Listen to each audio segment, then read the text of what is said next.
réalisé en 2010 par Tom Cooper et qui est sorti en France en 2011.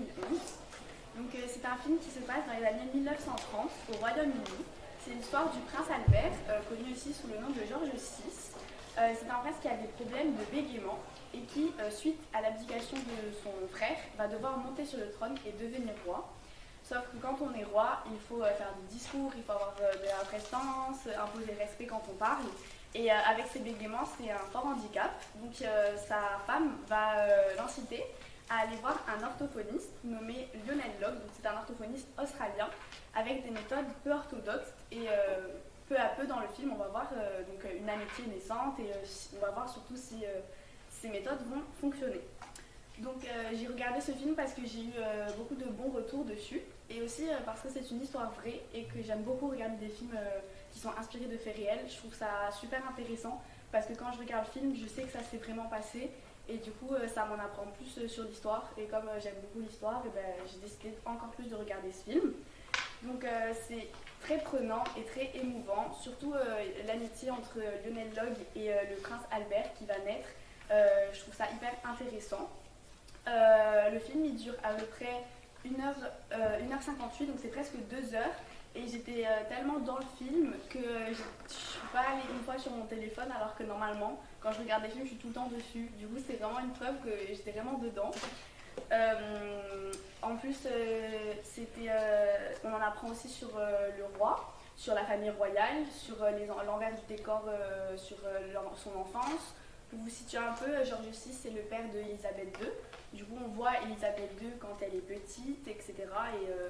Et c'est quelque chose que j'aime bien aussi de pouvoir en apprendre plus sur la famille royale du Royaume-Uni.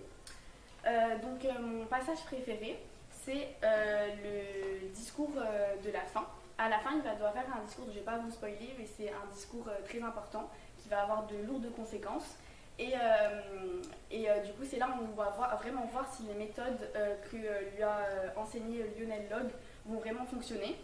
C'est là aussi qu'on va voir l'amitié qui est très intense entre les deux. C'est un passage très stressant. Quand j'ai regardé, il y a un laps de temps entre le moment où il commence le discours et le moment où on attend qu'il puisse commencer. Et ce laps de temps est super stressant et du coup je trouve ça assez incroyable que ce film puisse nous faire ressentir du stress alors qu'on n'est même pas... on va pas faire de discours, quoi. C'est juste on regarde le film. Aussi sur cette scène, c'est là qu'on voit qu'il est supérieur au microphone parce que dans la première scène du film, les scènes sont vraiment filmées sur le microphone et lui inférieur. On voit qu'il bégaye et qu'il est vraiment inférieur au microphone et au micro qui est devant lui. Alors que dans cette scène de fin, avec ce discours important, on voit qu'il a pris de la confiance et que les scènes sont filmées de en haut et on voit beaucoup plus son visage et lui qui parle que le microphone imposant devant lui. Donc ce film, il a pu aussi m'en apprendre sur l'art de la parole, sur le pouvoir de la parole et sur l'éloquence. Qu'on soit bègue ou non, dans tous les cas, c'est quelque chose où il faut s'entraîner pour pouvoir avoir de la prestance quand on parle. Il faut faire des exercices, c'est de l'entraînement. Et là, lui, il avait un handicap, c'est qu'il était bègue, du coup c'était encore plus difficile pour lui. Et tout compte fait, vous allez voir petit à petit qu'il va essayer de s'en sortir. Et je trouve ça plutôt super intéressant. De plus, ça m'a permis aussi de voir l'évolution des discours. C'est-à-dire qu'en 1930, et on le voit bien dans le film, il passe d'un discours face à une population à un discours face à un microphone seul dans une pièce. Et le père de George VI, il va lui dire, de George V du coup, il va lui dire oui, je sais que cet engin, il nous fait peur à tous, mais c'est le futur de notre métier, on va devoir maintenant parler presque que à ça.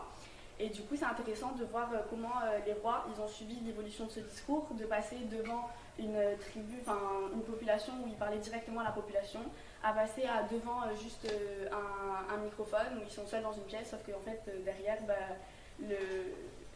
c'est transmis dans toutes les radios et à beaucoup plus de personnes que quand ils parlent seulement devant une scène.